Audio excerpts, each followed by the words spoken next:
Hello guys, welcome to Purnima's art Pratibha. তো আজকে আমরা বহু আর্ট করব। তার জন্য আমাদের লাগবে এখানে মাটির তৈরি একটা এরকম ফেস।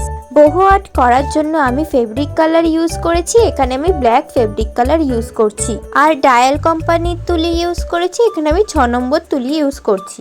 ব্ল্যাক কালার করা কমপ্লিট হয়ে গেলেই এটাকে আমরা কিছুক্ষণের জন্য শুকিয়ে নেব।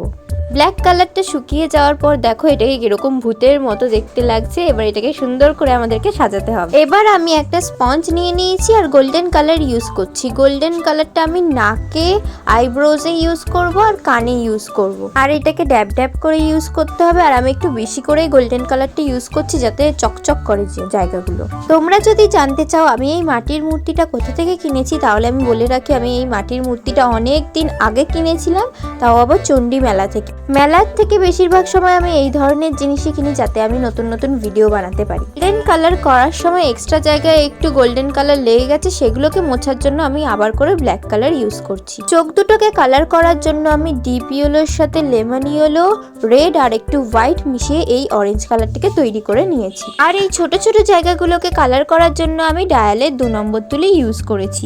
আমার এই চ্যানেলে আমি আর্ট এবং ক্রাফট রিলেটেড নানান রকমের ভিডিও ছেড়ে থাকি, আর আমি সবসময় চেষ্টা করি যে এমন কিছু করার যেখানে আর্টও থাকবে আর ক্রাফটও থাকবে। যেরকম এটার ওপরে তুমি এটাকে ক্রাফট হিসেবে সাজিয়েও রাখতে পারবে। চোখটা কালার করা হয়ে গেলে মাথার উপরে যে লাইনগুলো রয়েছে সেগুলোর ফার্স্ট লাইনটাকেও আমি অরেঞ্জ কালার করে দেবো। এই বহু আর্ট করার জন্য আমি সামান্য একটু জল ইউজ করেছি, বেশি জল ইউজ করিনি।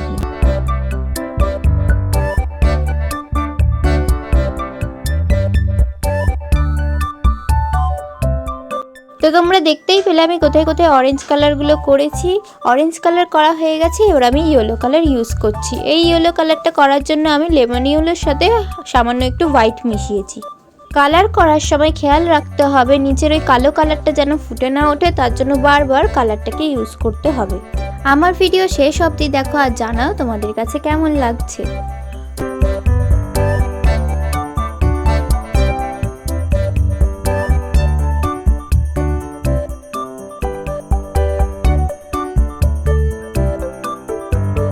উপরে আর একটা লাইন বাকি রয়েছে, সেটাকে কালার করার জন্য আমরা একটু আকাশের সঙ্গে স্কাই মিশিয়ে এই কালারটা পেয়েছি, এটাকে আমরা করে ফেলছি। আদিবাসীরা যেরকম নিজেদের মুখটাকে বিভিন্ন কালার দিয়ে আঁকে, সেরকম আমি এখানে বানাতে চেয়েছি। তার জন্য আমি এখানে হোয়াইট কালার ইউজ করছি আর 000 ব্রাশ ইউজ করছি আর ট্রায়াঙ্গেল কতগুলো শেপ এঁকে দিচ্ছি। সাদা সাদা ট্রায়াঙ্গেল শেপ আঁকা হয়ে গেলে তার নিচে আমরা ডট এঁকে দেব।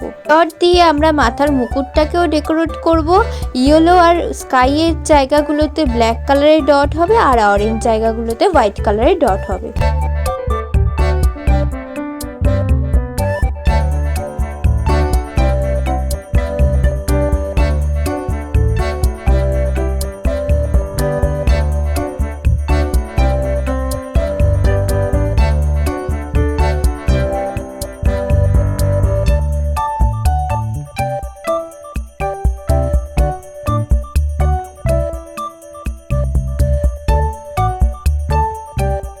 ডট করা হয়ে গেছে। এবার আদিবাসীদের মুখে যেরকম 3টে আঙুলের দাগ থাকে আমি সেরকম ভাবে এখানেও করে দেবো।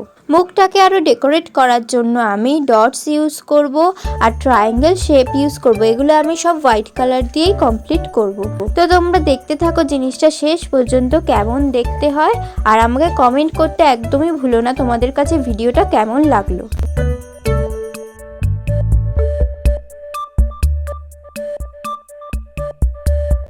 আমার এই আর্ট পেজটা ডেকোরেট করা প্রায় হয়েই এসেছে। তো তোমরা like, comment, share and subscribe করতে একদমই ভুলো না। তো আজকের জন্য টাটা, দেখা হচ্ছে আরও একটা নতুন ভিডিও আর নতুন আর্ট আইডিয়ার সাথে। Let's enjoy the cinematic shot. Bye bye.